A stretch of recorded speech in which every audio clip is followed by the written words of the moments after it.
Games rated E to M.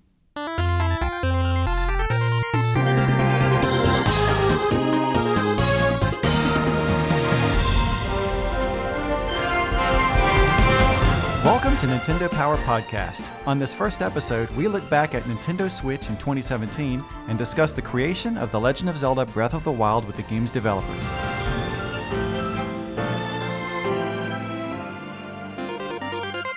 My name is Chris Slate, and I'll be your host. I was editor-in-chief of Nintendo Power Magazine for 5 years back during the Wii era. But way before that, back when I was a kid, starting with the very first issue, I was a subscriber to the magazine. So Nintendo Power has always meant a lot to me, just like I'm sure it's meant a lot to many of you, and it certainly means a lot to many of us here at Nintendo of America. Which is really why this podcast exists. It's a passion project for many of us here because we really wanted to see the Nintendo Power brand come back in a fun way, and we also would love the chance to share our personal views, which is, we just talk Nintendo here all day anyway, so it's another opportunity to do that. And now the content to start with is going to be a little bit experimental, the same with the format and the frequency. We're going to be trying to figure out exactly what the podcast should be, and we would greatly appreciate your feedback. Let us know what you like, what you didn't like so much, what you'd like to see more of. And I'll tell you how you can share that with us at the end of the episode. Now, in just a little bit, we're going to talk to the producer and the director of The Legend of Zelda Breath of the Wild, and we're going to get to ask them about a lot of stuff about how the game was made, everything from why weapons break to why they added a motorcycle of all things to the game. But before we get to that, I'd like to look back at Nintendo Switch in 2017 with some friends of mine here at Nintendo. First, we have Kit Ellis, who you'll know is the co-host of Nintendo Minute. Thanks for having me. I grew up as a huge Nintendo Power fan, so this really means a lot. Well, you are now an honorary Nintendo Power member. Finally! And then next we have Damon Baker from Publisher and Developer Relations team. Hello. It's an honor to be on the inaugural broadcast. Thank you so much for having me. Well, thanks for coming. We love having you. And as I said, we want to talk a little bit about Nintendo Switch in 2017. It launched in March, so it wasn't necessarily the first full year, but it was the first calendar year, I guess you could say, for the system, and a lot happened. And, it would take quite a while to go through every beat of Nintendo Switch in the year. So what I'd like to do is discuss for each of us what's the moment, what's the thing about the year of Nintendo Switch that we'll remember the most and that we'll take with us. Chris, I just want to say, it has dawned on me that we're essentially the opening act for Mr. Aonuma and Mr. Fujibayashi, which, if they're like the 8-course gourmet meal, I'm hoping that we can be like a breadstick, at least. Yeah, with a soup or the side salad. Yeah. Oh, well, you're talking big. My thing that I would take away from 2017, and there's a lot to choose from, but just personally speaking, I was really blown away at E3. I've been to many E3s over the years, and I always love going. Obviously, if you're a gaming fan, it's basically like Christmas in July or June rather. And this year, we had a very interesting booth at Nintendo. We had the Super Mario Odyssey design with all the little photo ops, and we were fortunate enough to have a lot of people really interested and want to come play the game. I was really impressed with how it turned out, personally speaking. And that's something that when I think back on the year, those visuals, those memories really come back strongly. What is your personal E3 count at this point? What are you up to? I'm not even sure I could tell you how many there's been. Yeah. It's basically all of them, but maybe 4. There was a short period of time where I didn't go, but I was there for the first ones and for most of them. So, yeah, it's been a lot, but it's been great to see how the show evolved, and then to see how, from within Nintendo now, how Nintendo evolves its approach every year. I always find it very interesting to see that process work out. And this year we had we were fortunate enough again to have so much attention at the booth that on the second day it was interesting to see how the team there restructured the lines to make sure more people had an opportunity to play, and to the point where we even had to have some Marines on hand to help organize everyone because there was so much interest. So, it's great to just kind of be a fly on the wall and see all of that happen.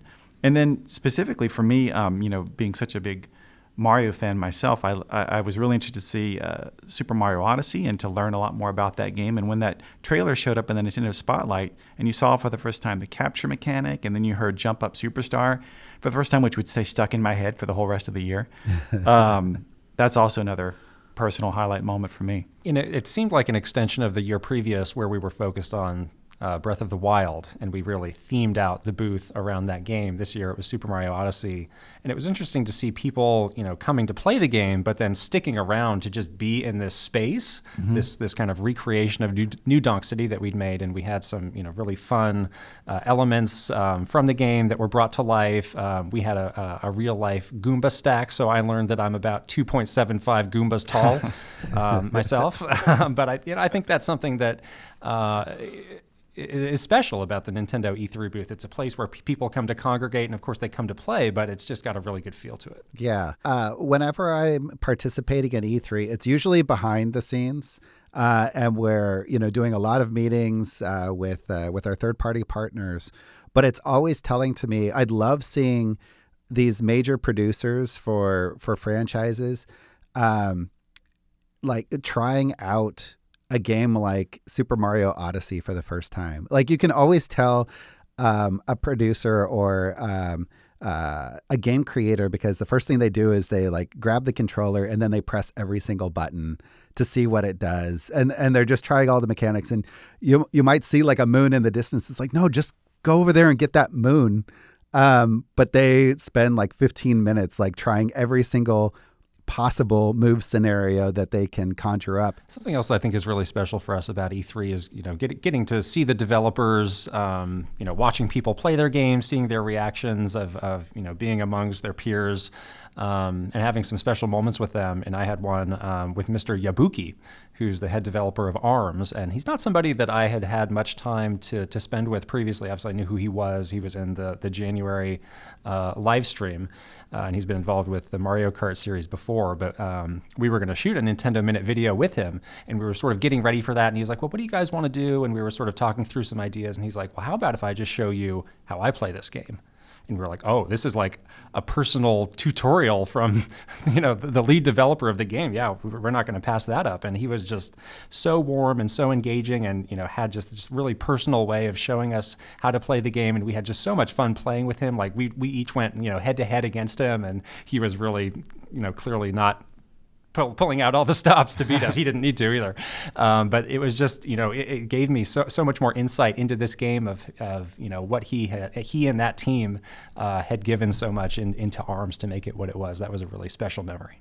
He really rocked it on stage too during the ARMS tournament when he got up there and mixed it up with the competitors, and he was pretty formidable. Yeah, we had that session before the tournament, so I was not surprised to see him turn it up when he went out to actually go compete. And those tournaments actually were another part that I really enjoyed about E3 this year, and in particular the huge upset during the Splatoon 2 tournament. I think everyone expected the Japan team to win because Splatoon is such a massive, there's such a massive community around the original game in Japan.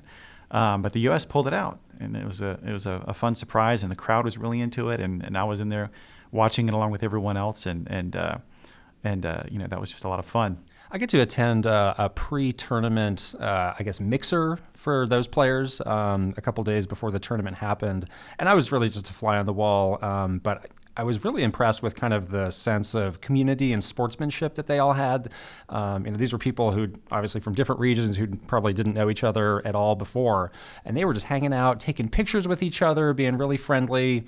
It could have been a case of like, oh, this is a serious competition. I don't want, don't talk to the other team. Don't give away your secrets. And I don't think they were doing anything like that. But everybody was just really friendly, having a great time. And obviously, once the tournament started, it got really serious, but it felt like people were in it for the right reasons, having a great time and enjoying the game. That's great to hear. Yeah. Just having fun. Mm-hmm. And Damon, actually, what do you think you'll take most from Nintendo Switch's first year? Oh my goodness. There are so many amazing moments from this last year, and I feel like I've aged like an extra 20 years getting through all of it. But it's been an incredible year, especially on the third-party side of the business. The team over here in publisher and developer relations, we've just launched our 300th game. And like you mentioned, it hasn't even been a full year yet. So everybody's been really, really busy. But in terms of a moment, I would just say, third party in general on Nintendo Switch and on Nintendo platforms, it has been awesome to see the level of support from the publishing partners, from the indie community. This goes all the way back to, the participation in the reveals and those videos and the announcements of the Nintendo Switch platform in general, and showing the level of support from major publishers. But then also, I got to say, it was a privilege to be able to help announce, the indie support in that week leading up to the launch of Nintendo Switch and around that GDC timeframe. And I know that there was a lot of uncertainty in terms of what is this catalog of content that's going to be coming over to the platform. Some things had been announced, but there was still a lot of stuff under the veil of secrecy, to make it as impactful as possible. And to be able to go out with an indie showcase and to be able to show off all of these great titles and to see the internet turn positive for 24 hours, that was amazing. Like I was, you go to the forums and everything, and you expect a little level of trolling or negativity here and there, but the overwhelmingly positive response for Nintendo Switch and for the type of games that we were bringing out and the indie developers and the publishers coming on board, it really felt like not only did we have something special, but that we were heading in the right direction from the very beginning. So it was a really encouraging way to start off, and we've been riding that wave ever since. It's been awesome. And you mentioned 400 games. I'm going to assume you played all of those. Are there any that really stand out from those that you have played, as among your favorites of the year? Well, let me correct you. It was 300. It feels like 400, but we have 300. I've had a ton of fun with a lot of them. In particular, it's games like Floor Kids that just came out from Merge Media. It's Golf Story. Oh my gosh, it's so much fun. I just had a smile on my face playing through the entire game. SteamWorld Dig 2 was incredible. Of course, launching Stardew Valley on the system was awesome to see the great reaction to that. Playing multiplayer Overcooked and making and losing friendships in the process of playing that game. It's been pretty cool. I mean, even this last year, the outreach on Twitter to myself and, if the likes of Vertex Pop with Graceful Explosion Machine or Sidebar with Golf Story, if they hadn't reached out to me on Twitter, and we hadn't started that dialogue, then we might not have ever seen those games on the system, or at least highlighted in the way that they were. So and that's something that when I was looking forward to Nintendo Switch and thinking about what I would potentially enjoy with the system, that's something that I didn't consider enough. I think was the fact that there would be all of these great indie games, third-party content in general, but for me specifically, personally speaking, I've really connected with a lot of these indie titles, especially Shovel Knight, Treasure Trove, and as you said, Golf Story, Stardew Valley, and some others. And I found it surprising when I look at, between some of the, traditional AAA titles and a lot of these indie titles, I've spent just as much or more time with the indie games. So, I think it's been great, too, to see the fan community really rally around these developers and around these games, and to the point now where if someone wants to, test market a potential icon for their game for the home menu, it becomes kind of a big moment, in social media. Yeah, the game that I played first after I started to wind down with The Legend of Zelda Breath of the Wild was Mr. Shifty. Oh, yeah. And it was something that I think I first saw and started to hear about around the time of PAX East.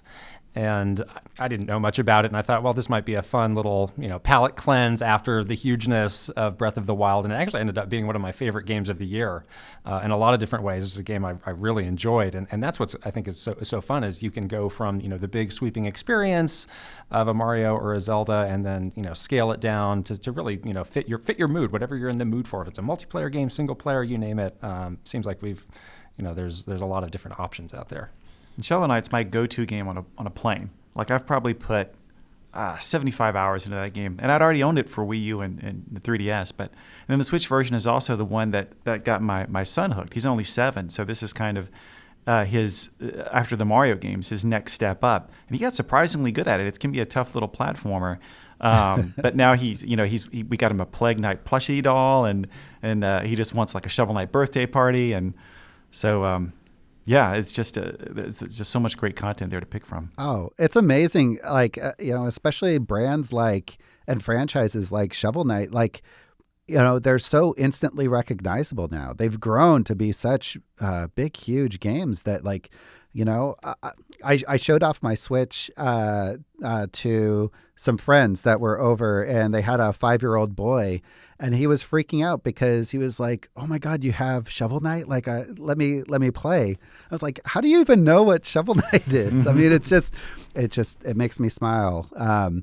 To see people recognizing these games and enjoying them like we do. It's cool. The other thing I'll say on this topic is it's interesting to see how some of the games that came out first on other platforms have sort of this second breath given the multiplayer focus of Nintendo Switch. So something that really resonated with me this year was Lovers in a Dangerous Space-Time, which is a hugely multiplayer-focused game that I was aware of before, but I thought, well, it might be tough to round up 4 people to really play this in the optimal way. But with Nintendo Switch, I found myself playing it on an airplane or on a trip, or it was just so much easier. And again, that was a game that is probably pretty high on my personal list of the year of games I enjoyed the most. Good call, man. Yeah, I mean, it's been really cool to see some of these multi-platform titles coming over, and even if they've been out for a little while on other systems, then to see that they really resonate so strongly. And it's like you said, Kit, I mean, if a game really embraces the multiplayer aspects of the system or the portability of the system, those are the games that end up really shining on Nintendo Switch. Now, Kit, what would your big moment from 2017 be? Well, I'm going to be Captain Obvious and talk about Super Mario Odyssey and The Legend of Zelda Breath of the Wild. And obviously, a lot of people have been talking about these games this year, but I think if I were to look back on them and kind of what they meant for me, it's how they reshaped my perception of those two series individually. And we can start with Zelda. And to be honest, I would, people always say like, oh, are you more of a Zelda person or more of a Mario person? I would always identify more on the Mario side, just because that sort of, freedom of platforming, that openness of movement is what really, has always drawn me into Mario. But I think with Zelda, this is really the Zelda game that I have always wanted, in that it's got that open aspect of the exploration, and it's really about making your own adventure. And, as I think about it, I've always considered, the jump from Super Mario World to Super Mario 64 to be just incredible, as far as, how they, the team took what was previously a 2D game and translated it into 3D in a way that really, established a lot of the conventions for that genre going forward. It feels like there was something similar going on with Breath of the Wild, where, the Zelda series had been on a path for a number of games, and Breath of the Wild was, in some ways, a lot of a reboot, where they were starting over, introducing new mechanics, new systems, and in some cases which were, risky if you think about it, like a cooking system or a climbing system, really introducing new things that hadn't been a huge focus of the game before. So just thinking about that and thinking about, how people still to this day are finding new things in that game. There was so little hand-holding, so to speak, in that game. For me, it really kind of transformed the way that I think about the series. Yeah, for me, the launch of Nintendo Switch in March is what I remember from that the most, is really the stories everyone was sharing from the Breath of the Wild. How everyone was playing the game in a different path, different pace. Everyone, had their own weird things that happened to them while playing. And it was fun just to come to the office and hear what, trade those stories, find out what happened to you. Then I might try to go home and see if I could recreate that myself. And I don't know that I've felt that from a Zelda game to that degree since the very first Legend of Zelda on the NES. And I know we've talked, and the developers have talked about how that game was in some way an inspiration for this game. And I really think in the best possible way, it got back to that freedom of exploration, that idea that you couldn't necessarily guess what was going to be coming up next. And Super Mario Odyssey, I mean, I would agree with you that, usually Zelda and Mario for me are neck and neck in terms of my favorite series, and Mario, more often than not, edges it out a little bit. But one thing I'll say about Mario Odyssey is that for someone like me who's played, so many Mario games, all the Mario games essentially, to be able to have those moments where if it's something that's maybe an obvious callback, like the festival in Udon City, where you just feel that love and that appreciation for the whole history of the franchise, going all the way back to Donkey Kong, even something that's less obvious, maybe like when you first start Cascade Kingdom, the second kingdom, and you hear that music that really just feels like you're starting a grand adventure. And it's not the same. It's a very new type of game, very new features. But I got that same feeling in that area of the game that I got when I first started playing Super Mario 64. This kind of adventurous spirit, this freedom of movement, but not in the exact same way, because Odyssey brought so much new to the table. Yep. Yeah. Oh, can I jump in? Please. What I loved about Super Mario Odyssey was also kind of to touch on what Chris was saying, is that sense of nostalgia. Like, there were all of these callbacks, whether it was the different costumes and outfits, or whether it was the 2D pixelated gameplay elements to it. I mean, it was like all of these instances that would call back to your childhood, and it was always like almost like a mental pointing out of like, oh my God, I remember that, or oh, I remember doing this when I was a kid, or seeing this, and it was it felt really engaging in that it almost felt like it was just for you while you were playing through the game. Yeah, to your point on Mario, both of your points, yeah, that is the thing that stands out for me, is the way that the game was able to balance nostalgia with things that were truly new to the series, and I kind of challenged what people expected from the series. So I think New Donk City is the perfect example. You've got Mario in this realistic setting. People are saying, well, if that's a human, what is Mario? We all went through that phase, I think, around E3. But once the game came out and I started to play through it, I started to see that other sort of layered element to it of, there's that one part where you go into a theater and you go into the pipe and you are playing Super Mario Brothers World 1-1 as this group of people in New Donk City are watching. And I thought, wow, this is meta. This is kind of crazy. And this is a cool callback. And then the New Donk City Festival, I got about halfway into that once you go through the pipe, and I literally had tears coming down my face because it was just such a beautiful callback to really the whole history of Mario and everybody's personal connection with the character in the series from the very beginning with Donkey Kong, and then you had the song playing, and it was with the beautiful graphics in New Donk City. It just felt like this culmination of everything that the series had gone through. And it's one of those things where once you get a little bit into it and you realize like, oh, this is not meant to give me a challenge. This is really a celebration and something that's meant to be savored. And I think there's a number of examples around the game that sort of, feel that similar way of just balancing callbacks to things that and really, again, challenging what you would expect from a Mario game. There's a boss fight that I might be a spoiler, so I'm not going to call it out, but it's definitely not something that you would expect to see from a previous Mario game, and it's done in a style that is different from what you've seen in a Mario game. But then again, there's always just these callbacks of these memories, and it's like, wow, I really am happy for Mario as a character, to see him kind of evolve over the years. I don't have adult children, but I imagine for those people who do, it might be a similar feeling of watching this person kind of grow over time and really mature. That's kind of the feeling that it must feel like for these, for Mario and for Zelda too. Yeah, I agree. I'm wondering why it took us so long to see Mario's nipples in a game. Like, talk about challenging expectations. That was incredible. Awkward silence. And with that, yeah. I want to switch gears just a little bit. It was great hearing everyone's comments about 2017. I'll definitely want to talk to you guys as we get into next year and find out what new moments really stand out for you. But before you go, I want to have a little fun really quick and actually have a little quiz with you guys. Uh-oh. In Nintendo Power Magazine, there used to be a section called Warp Zone where we would take a look back at games that came out 10, 20, or 30 years ago. So I'd like to do that now and see if you guys can actually guess which games came out 10, 20, and 30 years ago. So to start with, we're going to look at 10 years ago. Now this would be December 2007. So this is Wii days. Right, this is Wii days. Nintendo DS days. Well, you're getting ahead in the clues. What?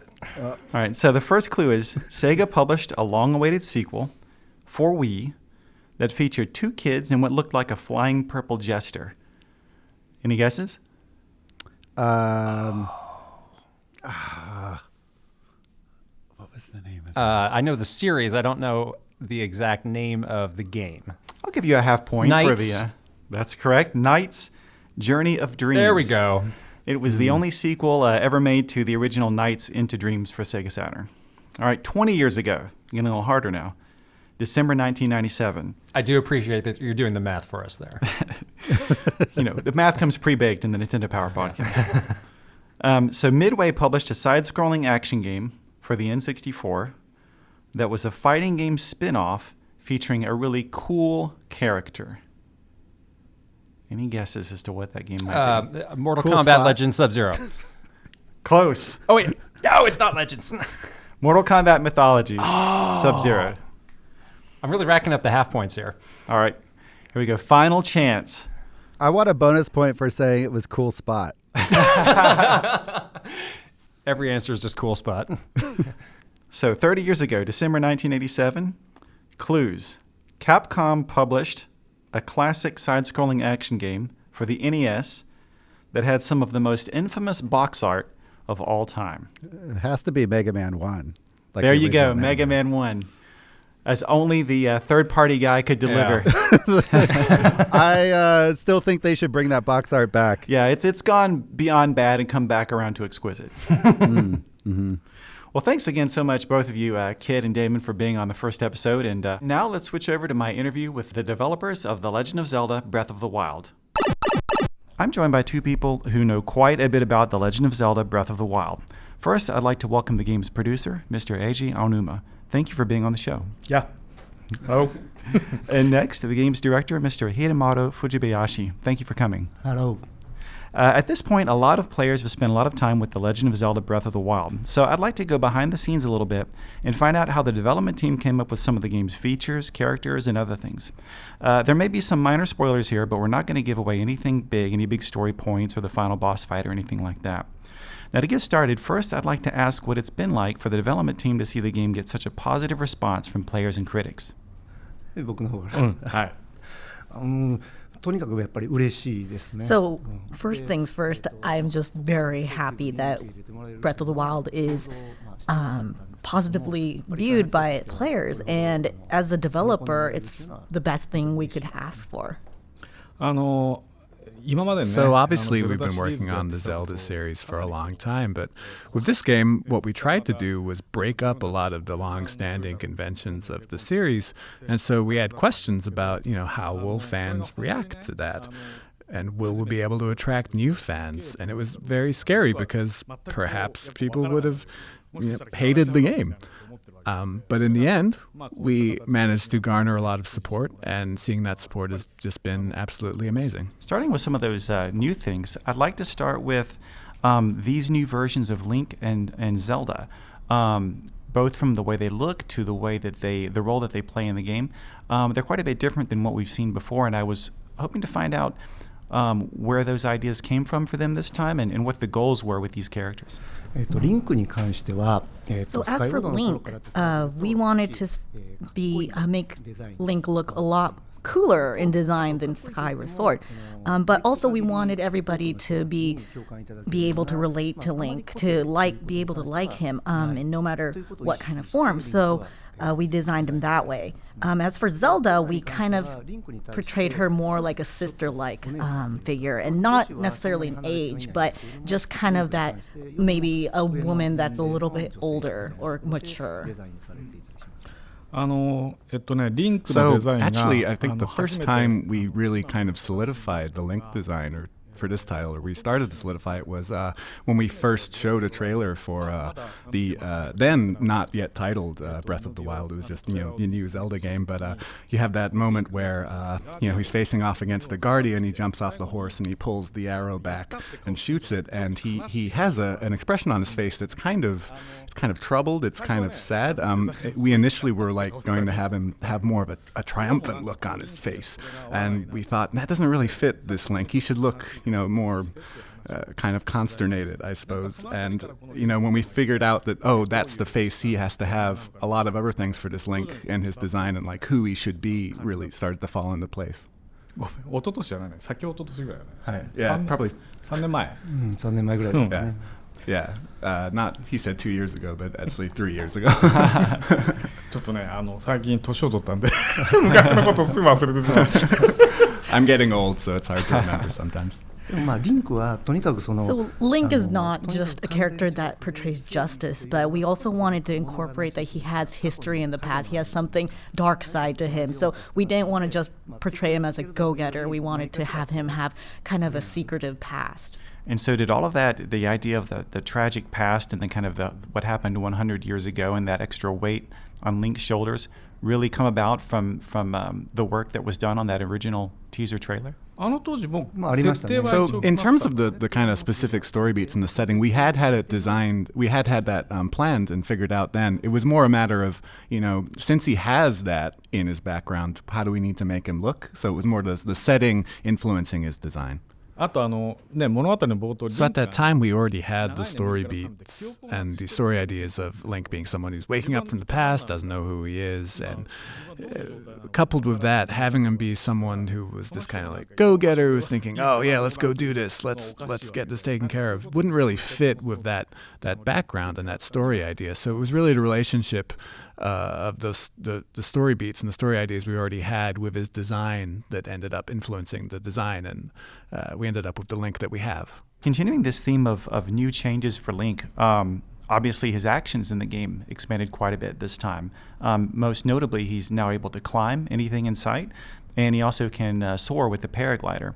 And I wonder, at what stage of development did those ideas come about, and what were the original kind of inspirations for those and the goals for those abilities? So when we think about the Zelda series, we first think about Link's actions. And so when you ask at what part we started thinking about it, it would be from the beginning. And that's when we started considering Link climbing and paragliding. So since this game has an open air and the world is so open, we wanted to make sure that when the player controls him or controls Link, they could press the forward control stick and can move forward constantly. And so we had that in mind while we were designing. So when we were making prototypes, first we had Link go into the wall and then jump over walls or anything, and it just didn't feel right. So then we thought, hey, why don't we just make Link climb? And also when he climbed up the walls or mountains, he would try to climb down, but we also thought that didn't really feel right. So then we had him just jump down, and that's how we kind of decided on doing that action. So in terms of those actions of being able to climb walls and then glide places with the parasail, those are kind of actions that had actually already existed that Mr. Fujibayashi had created for the previous title Skyward Sword, but they were kind of separate actions in terms of how the game system worked. And what we really wanted to go for here was just something where, if the player's out in the world and they push, the control stick forward for movement, they just go. They can just go. They can just go forever. They can climb something up and then they can jump off and sail the parasail. Like, they never have to stop moving, and it just becomes one kind of consistent movement. So it was those two things, disparate things, kind of coming together to become one flowing movement. And, me watching from the producer angle, I didn't quite totally understand it, but I was able to see that Mr. Fujibayashi had he'd done this thing in a previous title. He tried it once, and he still felt that there was something there that was worth revisiting. And then for him to come back to this title and then succeed in this way by kind of refining what he tried before, I think it owes a lot to what we did on previous titles. Yeah, I can definitely see the connection with Skyward Sword now that you mention it. One thing, though, that as far as I can remember, doesn't have roots in any other Zelda title is cooking. I think that was a brand new addition to this game, and I wonder where the idea for that came from.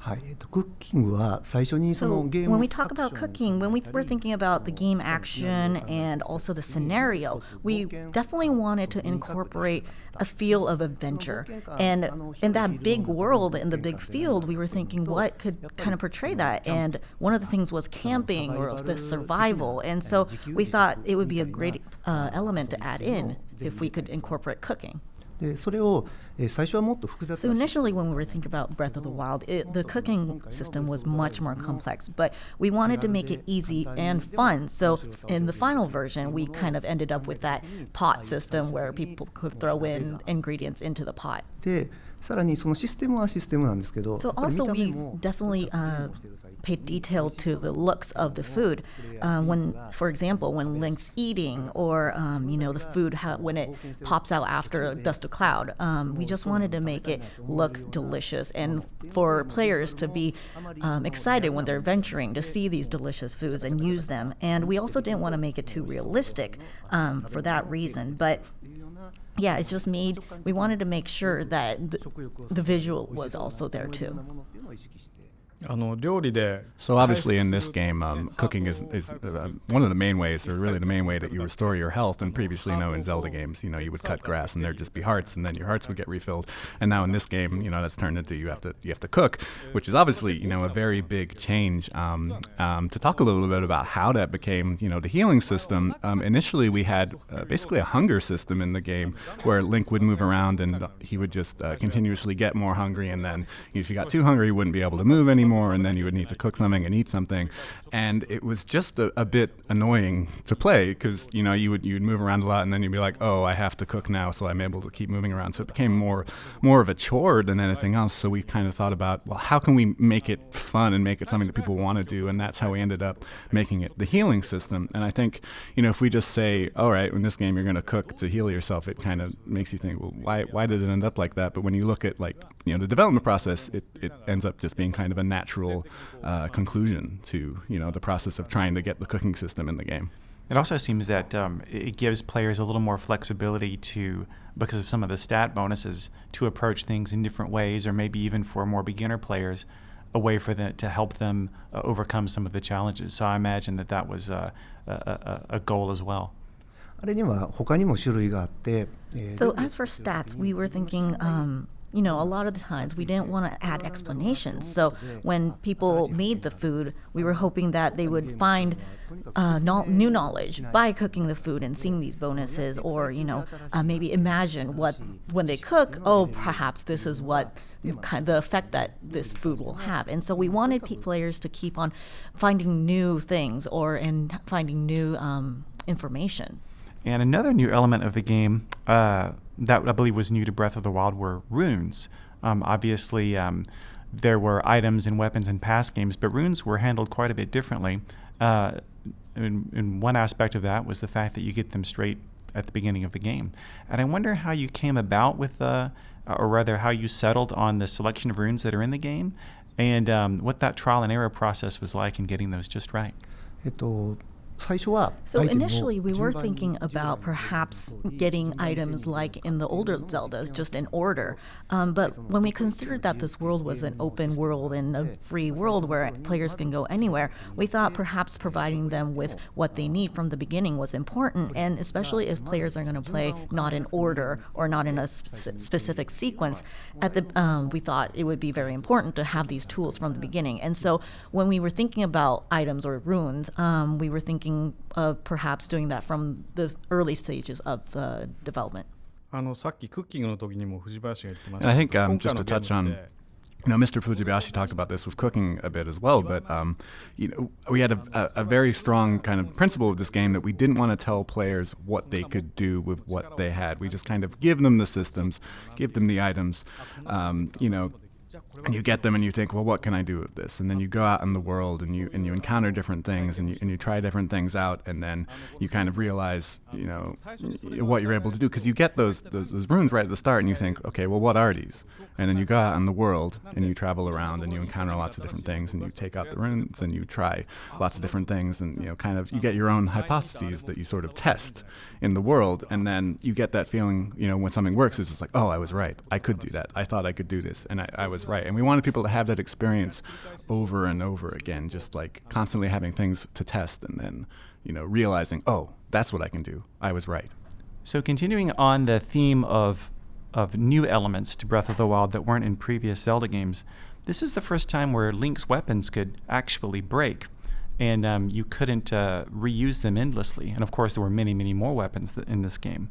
And I wonder what the goal was with this new mechanic and how the idea came about. 武器に関しても、 So when we were 広い thinking about weapons, we considered that this world is a big open field, and then we wanted players to go on an adventure, and we actually called it a term as gravity, as to pulling players into that world. で何をしても自由だ And so if we were thinking, especially because it's a big world, but if we just let players just do whatever they wanted, they wouldn't really know what to do. So one of the things we thought about is, for example, if we place an enemy that dropped a certain weapon, then the player would feel like they want to go defeat that enemy. Because if it was really truly free and players could do whatever, they would probably just avoid it. So instead, they would be more inclined to go defeat that enemy, and once they defeat it, they would get a certain weapon, and that was scattered all over the world. So that was one thing that we consider when we were thinking about weapons. I mean, in terms of, obviously, making Zelda titles, figuring out how to make combat fun has always been a huge challenge. And how do we let players, do what they want in combat? How do we make it fun? I mean, just pressing a button to swing a sword is, obviously the most. It has the kind of right kind of reactive kind of feel, but it's also very simple. So we thought about ideas of like, all right, well, what if you have to do, kind of more complicated button inputs to do different, different attacks or things like that. But it just sort of became too complicated and actually not very fun. So when we came up with the broken sword, the idea of like weapons breaking, if you have this nice weapon, but it's going to break after a certain number of uses, you have to start thinking about, when am I going to use it? What enemies am I going to use it on? And that was really the way that we were able to make the simple action of swinging a sword in this game, a bit more strategic, a bit more fun, a bit more in depth, even though you're just pressing a button to swing a sword. I think this has always been a big challenge in Zelda titles, is how to make enemy combat fun. And I think you can kind of see, just throughout the history of the Zelda titles, how we ended up here is kind of, it's a conglomeration of all these like little different challenges that we've overcome over the years of developing the different titles. And along with the wide variety of weapons, there's also a wide variety of armor, which are different types of costumes, essentially. And in previous Zelda games, Link always had one or maybe a few set looks. I believe in past games it was possible to change your outfit or maybe the color of your outfit. But this is much more than that. And I wonder what was the inspiration for that change? And also I'd like to ask if each of you have a favorite costume in the game.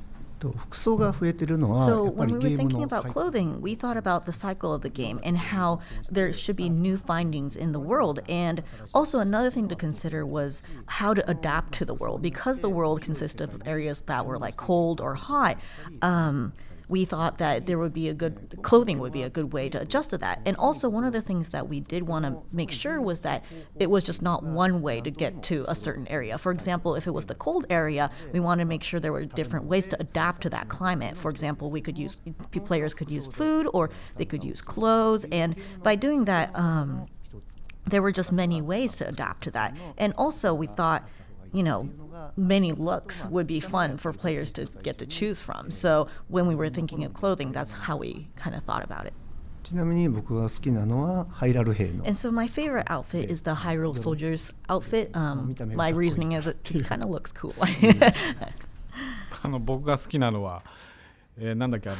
So mine actually is the Goro armor. I think it's probably my favorite. I think it's because it's so kind of cumbersome. There's all these really cool looking outfits and armor in the game, and then there's this thing that just, looks like you're wearing a bunch of metal on your body.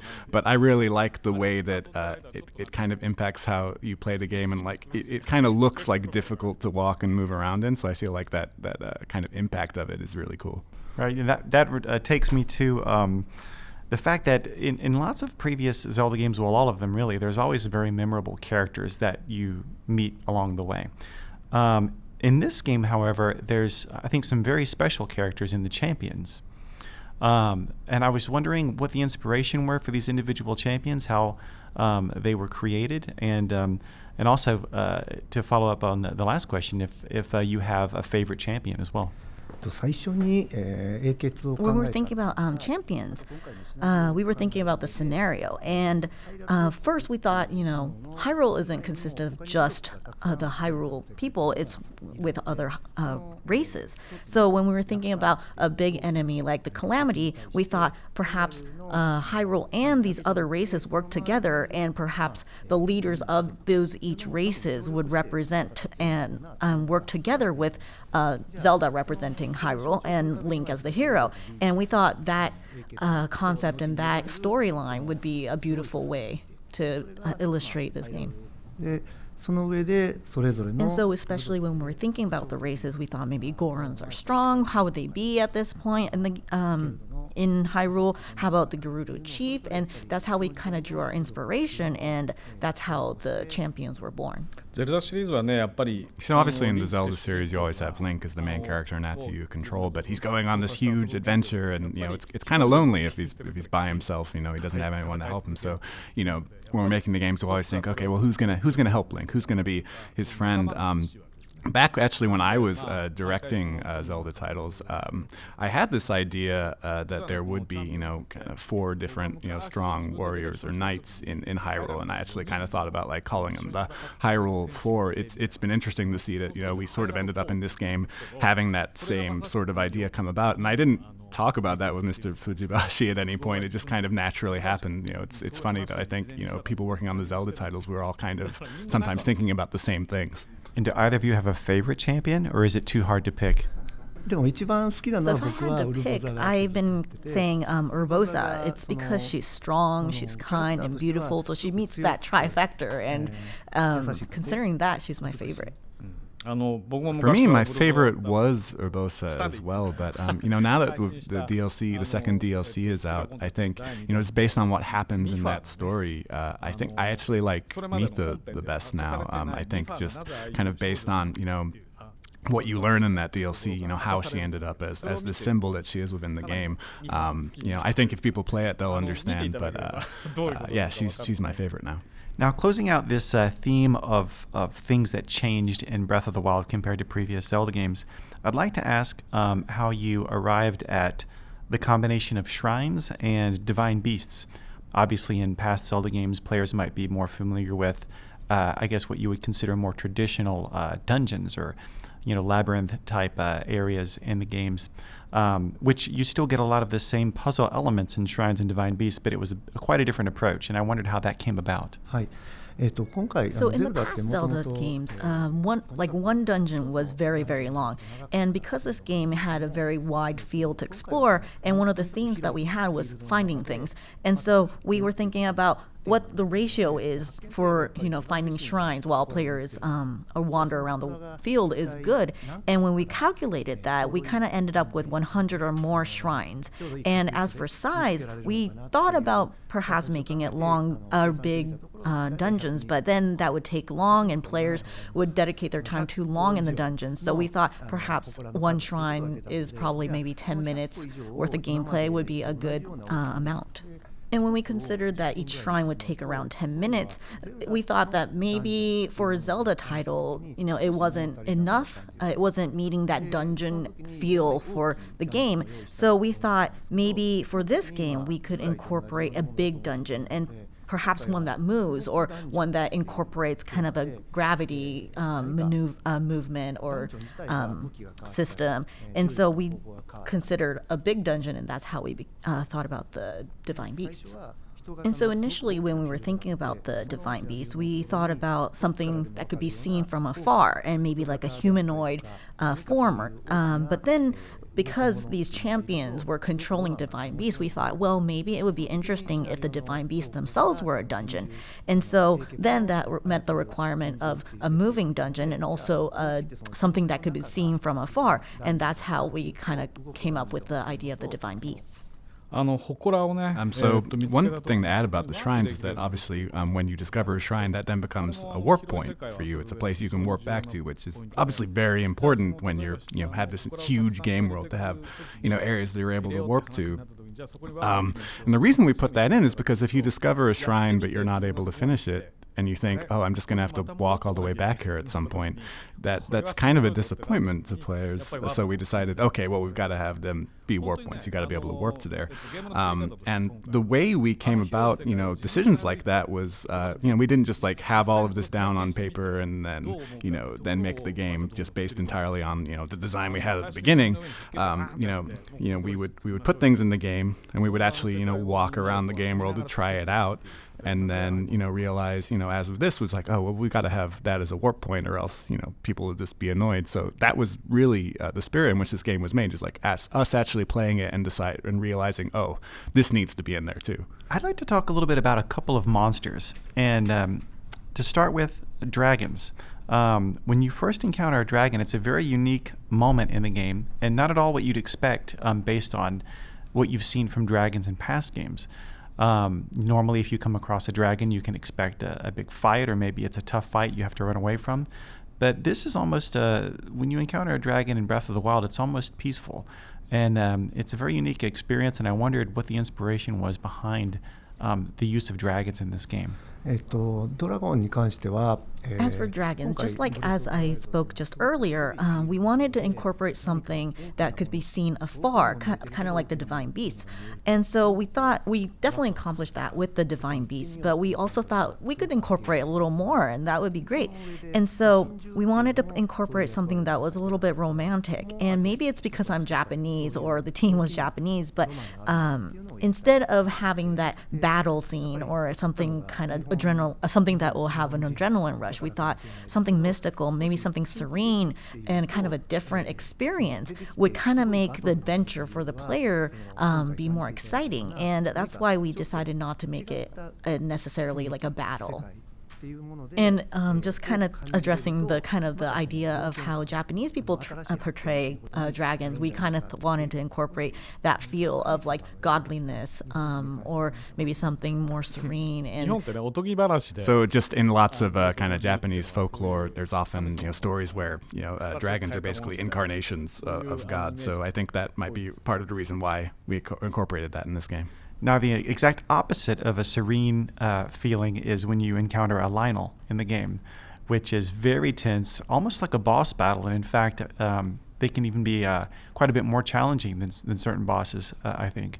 And I wonder what the inspiration there was, and was this meant to be kind of an ultimate challenge for the player?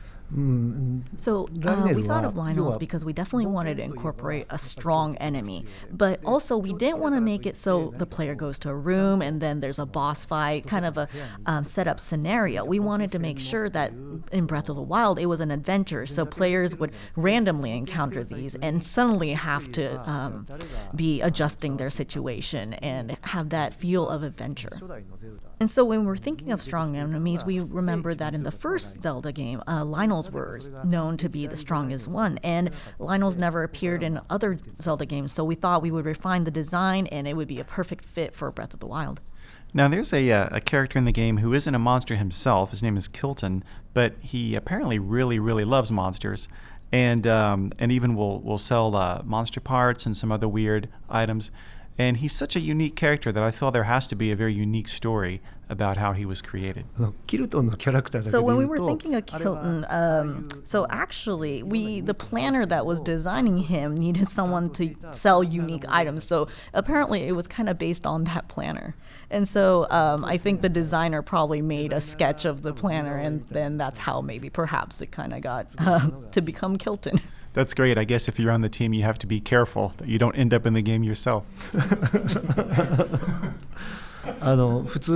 So actually, when we were thinking of designing NPCs, we had modeled kind of after Aonuma-san and Miyamoto-san initially as just townspeople, and we just had like a bunch of Miyamoto-sans everywhere. Now, changing a little bit to talk about some of the locations from the game. Obviously, there's many, many places that players can go. But there are two in particular that I think are very unique, even amongst the rest of the locations of the game. And the first is Eventide Island, which is a place where Link can find himself, and it's quite a mysterious place. But up until that point, you spend so much of the game gathering items, gathering armor, becoming stronger, becoming more confident as a player to take on bigger challenges. But then suddenly, when you arrive at Eventide Island, all of your equipment is removed, and it's almost as if you're starting over again. And it prevents a very fresh challenge in the game. And I wonder how that idea came about and what the goals were with that location. So initially when you start Breath of the Wild, Link wakes up naked, and the first weapon you ever have is probably a tree branch. And so when I started the game, I definitely felt that adventure and survival when starting the game. And as the game progresses, it definitely feels a lot more safer because you have so much armor and equipment. So in the mid-game, of course, you could get to this island at any point in the game, but probably around maybe the middle of the game, we wanted to kind of go back to that initial feeling of survival and kind of a pressure and not knowing what kind of enemy you encounter. And so that's why we implemented that island for in the game. There was something like that in Skyward Sword as well, too, wasn't there? Yeah, I like to reset players from the beginning, I guess. Now, another unique location is a town called Terrytown, and what's unique about this town is Link actually takes an active role in helping this town come together and be populated by other characters and to add different buildings and such to the town. It gets built up over time through various side quests. Similarly, Link also has a house that he can purchase and outfit the way that he sees fit in Hateno Village. So I wonder what was the goal with these areas, and if there was something specific in mind in actually turning over kind of the responsibility of these locations to the player. So originally, we wanted to make something that players can build on their own.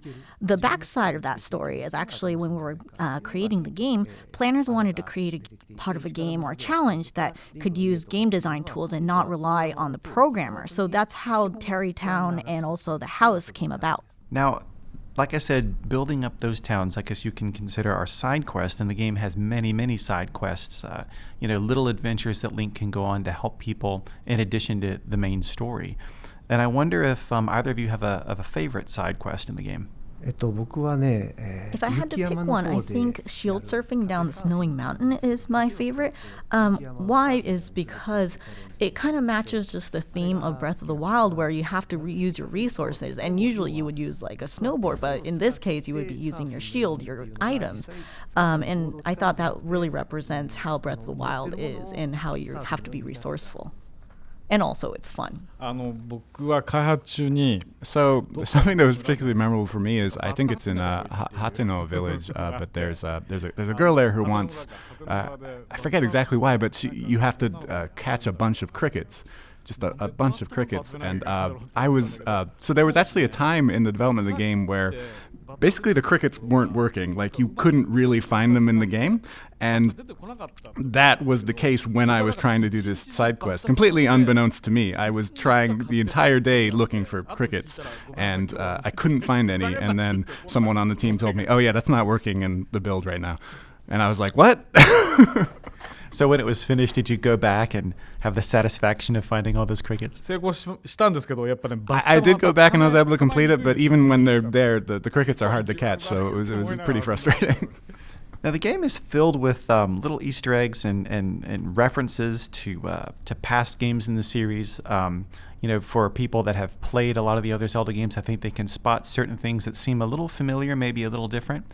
And I wonder if either of you have if any of those stand out to you as your favorite references in the game. So people may have noticed, but a lot of the location names are actually kind of based on past Zelda titles. But also, we did think about when we were thinking hills and mountains near Hyrule Castle, and we thought we would name them after kings of Hyrule.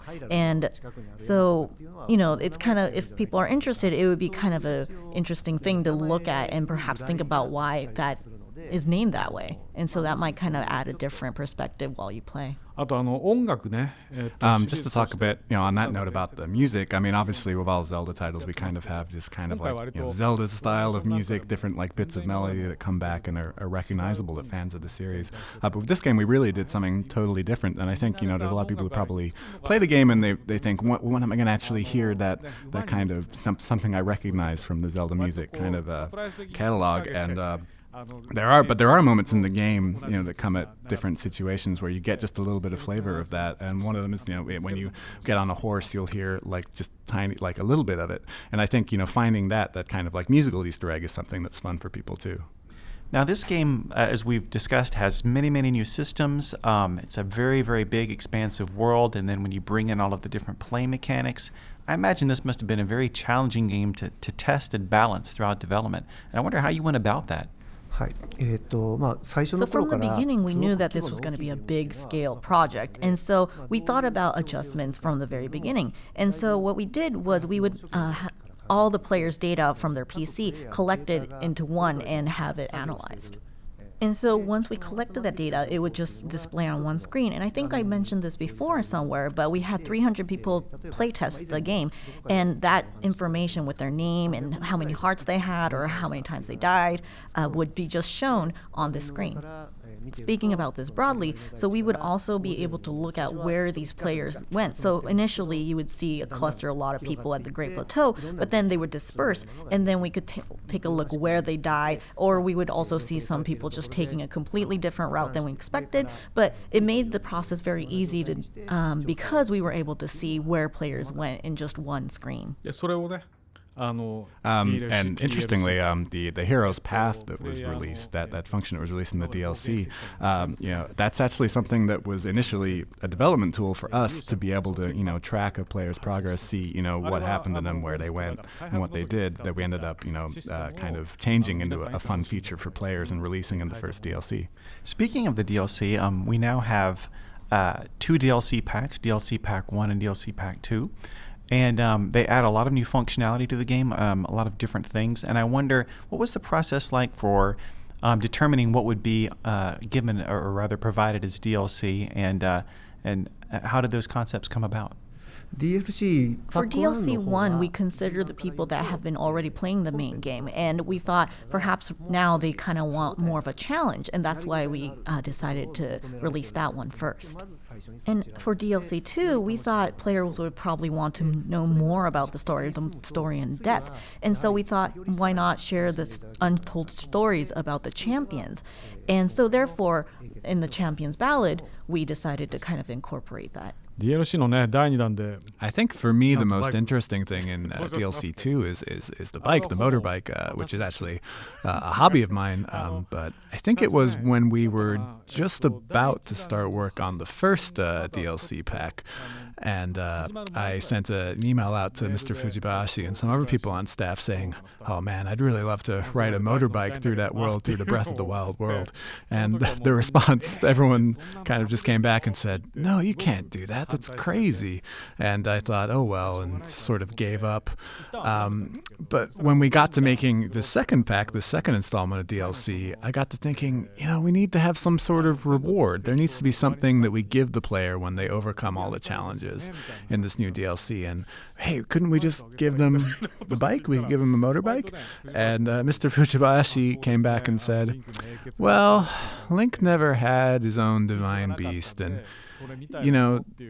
this is not a divine beast, but maybe it could be something like a divine beast for Link, and that kind of got him into the idea. And so finally I got the bike in, and so I'm very happy about how Pack 2 turned out. So you're breaking the conventions of Zelda all the way until the end, right? I remember because Mr. Aonuma's desk is right across from mine, so every now and then I'll just hear the bike. And so then I was like, okay, fine. How about perhaps maybe a final reward in the game? That might not be a bad idea. A lot of what we've talked about has been from the perspective of someone who has played many Zelda games and then come to Breath of the Wild. And I wonder if you've heard from players who, for them, Breath of the Wild is their very first Zelda game, and what that reaction has been. So talking about just personally, a lot of family friends that usually don't play games came to me and told me it's a great game, I really enjoy it. And especially because I was considering, Zelda is a hardcore game, but also, we wanted to incorporate like cooking and adventuring. Having people tell me that, it was really fun makes me really happy. So for me, I have a lot of friends who are definitely Zelda fans, but their parents and they have kids who are not necessarily into the Zelda series, but I've heard of a lot of stories of maybe dad is playing Zelda and then his kids see it and they look what he's doing and they think, oh, I want to try that too, and then they're really amazed at what they're able to do in the game and all the different things that you're able to do in it. And I think there's a lot of kind of situations where other people, like maybe it's brothers and sisters or parents and children, like people can see people playing Breath of the Wild and get a taste of it that way. And I think if you just see commercials or you just hear people talking about it, I think Breath of the Wild really shines when you see someone else playing it and you kind of see what's possible in the game. So I hope people, when they're on the bout, they take out their Switches and play Breath of the Wild in front of people to give them an idea of what the game is, because I think that's really a good entry point into the game for people. Before we go, I'd like to ask, now that the DLC is done, what does it feel like to finally finish your work on this game, and what will you remember most about this project? 確かに終わってる感じはするんですけど、So DLC may seem like done, but honestly, I have so many new ideas, and as a creator, I just keep on wanting to add more, and so that's always on my mind. But the thing that really sticks with me is just how the process went of just creating Breath of the Wild. Lots of staffs incorporated many of their ideas, and that became one thing and a product. And so it was great to hear these ideas that we came up with, for example, cooking or venturing, being positively received by players, and just that hard work of everybody. I'm only here to represent, but just all the people that worked together made this product, and just seeing that blossom is really, really satisfying. DLC っていうのもね。 So regarding the DLC, I mean, this is the first time I've ever made DLC for a game. It's the first time a Zelda game has a DLC. So it was very interesting to me, kind of trying to think about what should the DLC be, and how do we add something to a Zelda game? How do you make DLC for a Zelda game? And it really felt like a process of just continuing to nurture the same game rather than it just be ending. You're still working on it. You're still raising the same baby in a sense. And I thought that was actually a really great feeling. And I think for me, the thing that's most memorable about the whole development process is, we just did so many things that, we've never done in Zelda titles before, or just haven't been done in games in general before. And, seeing that from a producer's perspective, I kind of think, oh, that's pretty risky. We're doing a lot of risky things, but, I wasn't really worried about it during development, because I looked at the development team, and even though we were taking all these chances and doing things we'd never done before, everyone was having fun. Everyone was having fun working on the game. Everyone had smiles on their faces. And I think when you do things that are risky, when that risk pays off, you're just that much happier. And I think that's the feeling you get playing the game as well. You take risks in the game and they pay off. You try something you've never done before and it pays off in the game. And so I think it's really cool that, we had that same sort of feeling making the game. And then the people playing the game have that same feeling as well. We're kind of in the same position. We kind of have the same joy and happiness for making the game and playing the game as well. And that's something I'm really grateful for. Well, Mr. Aonuma and Mr. Fujibayashi, thank you very much for your time. And thank you very much for sharing your stories about The Legend of Zelda Breath of the Wild. Thank you. Thank you. That's it for this first episode of Nintendo Power Podcast. Once again, I'd like to thank our guests Damon Baker, Kit Ellis, Mr. Aonuma, and Mr. Fujibayashi. Now, like I said at the start of the episode, you can really help shape the show, and we would greatly appreciate it if you would send us your feedback, let us know what you thought of this episode, what you'd like to see in future episodes, and you can shoot us those emails at nintendopowerpodcast@noa.nintendo.com. Also, it would really help if you would leave us a review. That helps us get discovered by more people. And be sure to subscribe so you get the episodes as soon as they're ready. Thanks for listening, and keep playing with power.